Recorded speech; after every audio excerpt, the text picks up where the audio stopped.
Hi అండి. నేను chef Sivanag. Welcome to chef Sivanag recipes. ఈరోజు మంచి వెజ్ కర్రీ రెసిపీతో మీ ముందుకు వచ్చానండి. మనలో చాలామందికి మొక్కలేందే ముద్ద దిగదు. అలా అని రోజు నాన్ వెజ్ వంటకాలు వండుకోలేం కదండి. అలాంటి వారి కోసమే ఈ కూర. నిజం చెప్తున్నానండి, ఒక్కసారి నేను చెప్పిన పద్ధతిలో ఈ మీల్ మేకర్ కూరని వండి చూడండి. చికెన్, మటన్ల కన్నా టేస్టీగా ఉంటుంది. పైగా ప్రోటీన్ కూడా ఎక్కువ. రైస్, రోటీ, బిర్యానీ దేనిలోకైనా పర్ఫెక్ట్ కాంబినేషన్. ముక్క నోట్లో పెడితే జ్యూసీగా కరిగిపోవాల్సిందే, అది లెక్క. ఈ సింపుల్ మిల్ మేకర్ కూరని ఎలా తయారు చేయాలో ఇప్పుడు చూద్దాం.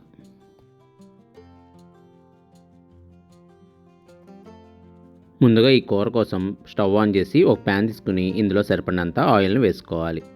ఆయిల్ వేడెక్కిన తర్వాత రఫ్గా కట్ చేసుకున్న ఉల్లిపాయ ముక్కలను వేసుకుని ఫ్రై చేసుకోవాలి.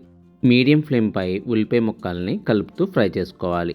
మంచి గోల్డెన్ కలర్ వచ్చేంత వరకు నెమ్మదిగా వేయించుకోవాలి. ఈ ఉల్లిపాయ ముక్కలు వేగుతున్నప్పుడు ఇందులోకి కట్ చేసుకున్న టమాటా ముక్కలు కూడా వేసుకుని ఫ్రై చేసుకోవాలి. టమాటా ముక్కల్ని మెత్తగా అయ్యేంత వరకు వేయించుకోవాలి. వీటితో పాటుగా ఒక అరకప్పు జీడిపప్పులను కూడా వేసుకుని ఫ్రై చేసుకోవాలి. జీడిపప్పు వేయడం వల్ల కూర రుచితో పాటుగా రిచ్ ఫ్లేవర్స్ కూడా అందిస్తుంది. ఇప్పుడు మొత్తాన్ని ఒకసారి బాగా కలుపుకొని ఒక 5 నిమిషాల పాటు అన్నిటిని బాగా వేయించుకోవాలి. ఇలా వేగిన తర్వాత స్టవ్ ఆఫ్ చేసి ఒక 5 నిమిషాల పాటు చల్లారనివ్వాలి. ఈ మిశ్రమం అంతా చల్లారిన తర్వాత ఒక మిక్సీ జార్లోకి యాడ్ చేసుకుని మెత్తగా మిక్సీ పట్టుకోవాలి. ఇలా మిక్సీ పట్టుకున్న తర్వాత దీన్ని పక్కన పెట్టుకుని ఇప్పుడు స్టవ్ ఆన్ చేసి ఒక ప్యాన్ తీసుకుని మిల్ మేకర్ ఉడికించుకోవడానికి సరిపడినన్ని వాటర్ని పోసుకోవాలి. ఇప్పుడు ఇందులోకి సాల్ట్ యాడ్ చేసుకోవాలి. మరిగే నీటిలో ఉప్పు వేసి మిల్ మేకర్ని ఉడికించడం వల్ల మిల్ మేకర్కి ఉప్పు పట్టి కూర టేస్టీగా వస్తుందండి. నీళ్ళు ఇలా బాగా మరిగిన తర్వాత ఇందులోకి ఒక కప్పు చిన్న మిల్ మేకర్ని వేసుకోవాలి. ఇక్కడ చిన్న సైజు మిల్ మేకర్ వాడడం వల్ల గ్రేవీ బాగా అబ్జర్వ్ చేస్తుంది. ప్రతి ముక్కలో మసాలా రుచి చక్కగా కలిసిపోతుంది. అందుకే కూర తినేటప్పుడు మరింత టేస్టీగా జ్యూసీగా అనిపిస్తుందండి. నా పర్సనల్ చాయిస్ అయితే చిన్న సైజు మిల్ మేకర్నే సెలెక్ట్ చేసుకోండి ఈ కూర కోసం అయితే. ఇలా 5 నిమిషాల పాటు మిల్ మేకర్ని బాగా ఉడకనిచ్చి స్టవ్ ఆఫ్ చేసి 10 నిమిషాల పాటు మిల్ మేకర్ని మూత పెట్టుకుని పక్కన పెట్టుకోవాలి. ఇప్పుడు ఉడికించుకున్న మిల్ మేకర్ని వడకొట్టి నీటిని పూర్తిగా తీసేయాలి. ముందుగా ఉల్లిపాయలు, టమాటా ముక్కలు వేయించుకున్న ప్యాన్లోనే మరలా కొద్దిగా ఆయిల్ వేసుకుని ఇందులో బిర్యానీ ఆకు, చెక్క, లవంగాలు, యాలకులు వేసి వేయించుకోవాలి. ఈ మసాలా దినుసులతో పాటుగా జీలకర్ర, కసూరి మేతి,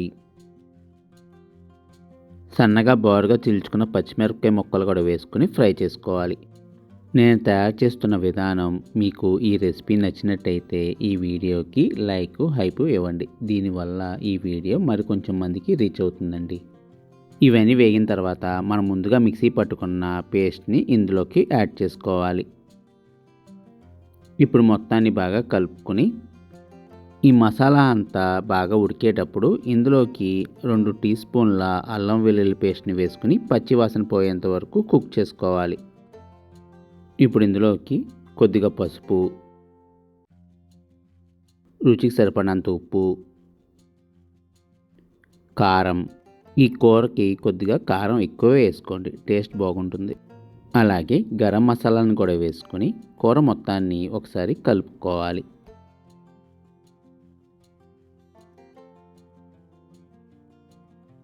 ఇలా మొత్తం కలుపుకున్న తర్వాత ఇందులోకి మనం ముందుగా ఉడికించి పక్కన పెట్టుకున్న మిల్ మేకర్ని గ్రేవీలోకి వేసుకోవాలి. గ్రేవీ మొత్తం ప్రతి ముక్కకి బాగా పట్టేలా నెమ్మదిగా కలుపుకోవాలి. ఈ మిల్ మేకర్ని గ్రేవీలో బాగా కలిపిన తర్వాత కొద్దిగా నీళ్ళని పోసుకోవాలి. ఇప్పుడు మొత్తాన్ని బాగా కలుపుకొని ఇప్పుడు ఈ కూరని 5 నుంచి 10 నిమిషాల పాటు బాగా ఉడకనివ్వాలి. సుమారుగా కనీసం ఒక 5 నిమిషాల పాటైనా ఈ గ్రేవీని బాగా ఉడకనిస్తే మిల్ మేకర్కి గ్రేవీ బాగా పడుతుంది. చూడగానే నోరూరించే మన tasty meal maker curry ready అయినట్లే. వేడివేడి అన్నంలోకి లేదా చపాతీలో తింటే ఈ కర్రీ రుచి అస్సలు మర్చిపోలేరు.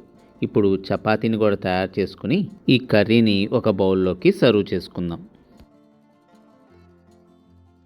మీరు కూడా ఈ రెసిపీని ట్రై చేసి మీ వాల్యుబుల్ ఫీడ్బ్యాక్స్ని నాకు కామెంట్స్ రూపంలో తెలపండి.